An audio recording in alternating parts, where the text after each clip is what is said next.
Hi everybody. How you doing?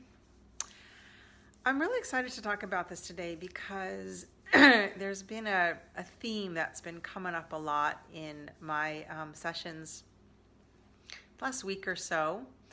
The theme of doubt and the theme of disbelief about dating being a pathway to love as opposed to it just being a waste of time or a series of disappointments and frustrations. So there's been this theme about doubt. And if you are popping on, please say hello so I know that you are here. I'd like to see it. Also lets me know if the comments are working. I've got these, you can't see, I've got these jeans on that have like mega holes. And I don't know what it is about wearing jeans with holes in them that I just like so much.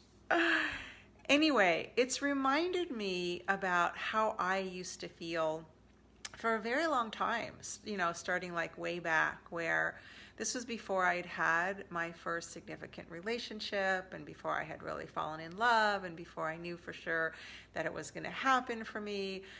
I remember being like a teenager and just really wondering, I would see these couples and I'd be like, what's that, when's that going to happen? What's that going to, what's that going to be like? And like, I remember almost feeling in my body like this deep kind of yearning and questioning.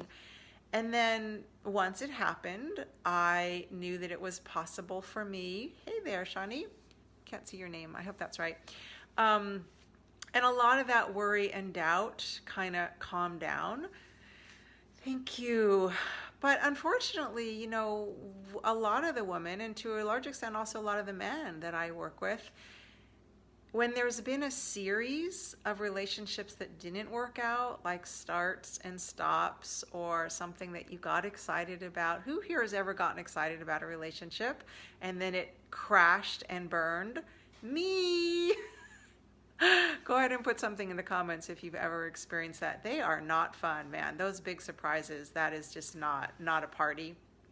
But they do happen. They haven't happened to me in a really long time because I have some preventative measures in place now. So I choose better and I communicate more.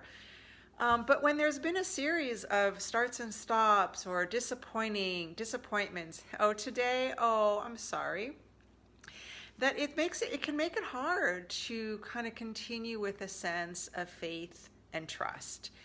And dating from a place of doubt is really like, it's pretty hard to get the result that you want to have when the bigger part of you is not really believing that that's possible. So good news and bad news here. You can clean up those thoughts and beliefs, usually by just doing some healing work as well as learning some tools. Like that's really what changed it for me when I had a series of stuff that was just crashing and not working out and a big surprise. I had to get better at relationship, and I did, and that's paid off. So this theme of doubt has been really kind of prevalent. I think it's in the field. I think, wintertime is coming and we all want to feel warm and cozy. So I want to make a couple of suggestions because I'm a big believer in two things and that they really support each other.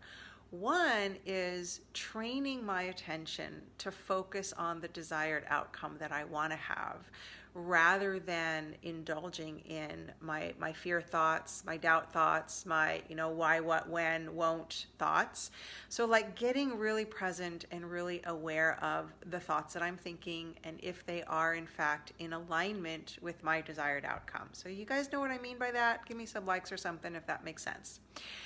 But what is often equally important so that I can line up my thoughts is doing some of the emotional cleanup.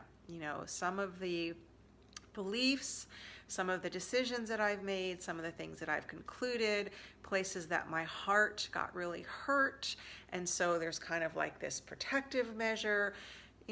We are really sensitive creatures, and the good news is that no matter what has happened, and I say this absolutely knowing, no matter what has happened, it can be cleared, it can be healed, and it can be cleaned. and I speak from my own experience, and I speak from, the hundreds of clients that I worked with, some of whom have had some pretty icky things happen to them, and then they've healed and they've gone on to have relationships that were just like so beyond what they were experiencing before. So it is possible for you. So what I like to do, especially around the first piece, in terms of like directing my attention, and I've been suggesting this to my clients a lot lately. I like to have like three specific images that are like my go-tos. Hey, you guys say hello as you're just joining. That are like these pictures that give me a feeling, that help me kind of get on track with the feeling of how I want to feel rather than the doubt and fear. So these were my three. One of them was imagining the feeling that I have when my boyfriend is coming to the door, and I'm super excited that he's coming over, and I'm really looking forward to seeing him, and I have that feeling of anticipation and delight, and it might be like having that feeling all day long, looking forward, and then he shows up, right? So like that's a feeling, it's an image that I can really milk and I can really enjoy. Even if that's not happening for you right now, create it. You can design it, just like imagine that guy or girl is showing up for you. So that's one. The other one is the feeling that you get when somebody that you're dating and really excited about, I gotta put these on so I can see who's here. Hey, Catherine. Texts you. Most people that I know, most women that I know especially, we like getting those little texts. We like getting those little moments of, hey, sweetheart, how's your day going? I was just thinking about you. So sometimes I've actually suggested to my clients that they send themselves those texts because it's really easy to do, and then you get to read it. It's concrete, it's tangible. If you don't want to do that, you can just imagine that feeling of how good that feels when that's happening. And then the third one is like that feeling of anticipation that you have when you're going to do something that you're looking forward to doing with your beau or your boyfriend. And kind of again, like milk that feeling. What do you imagine? What does it feel like in your body?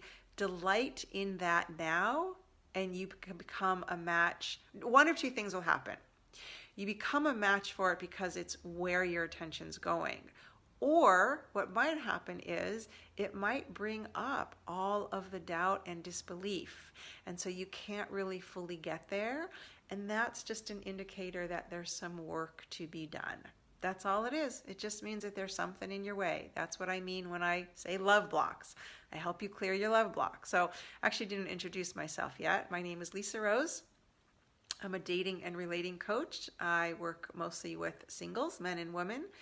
And that's what I do. I help you clear your love blocks so that you get really good at dating, you attract a great match, and you have awesome, amazing sex. My company is called Deeper Love, Better Sex.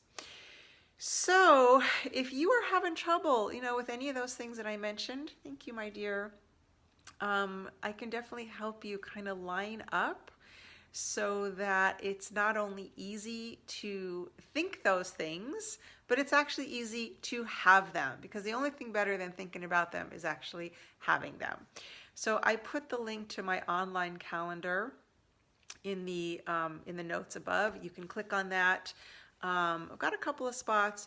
We'll get on a call for 20 to 30 minutes. You can talk to me in as much detail as you like about where you're feeling challenged or stuck. I am really good at lasering in. It's like I've developed this like sixth sense that just helps me kind of feel what's going on for you. And whether or not we end up working together, I promise to help you get more clarity about what you really need so that you can clean up the stuff that's in your way. And as soon as you clean up the stuff that's in your way, what you want can't help but show up. So if you want a relationship, if you want a partner, if you want the best sex of your life, and you're not experiencing that, chances are there's something in the way of that. You don't have to go without it.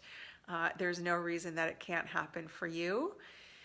And yeah, you can give me a shout if you'd like to connect. And if you come on and catch the replay, leave a comment, ask a question, let me know that you were here. Like what's that expression? Ring the doorbell, knock on the door, say hello. Okay, everybody, take care. Ciao.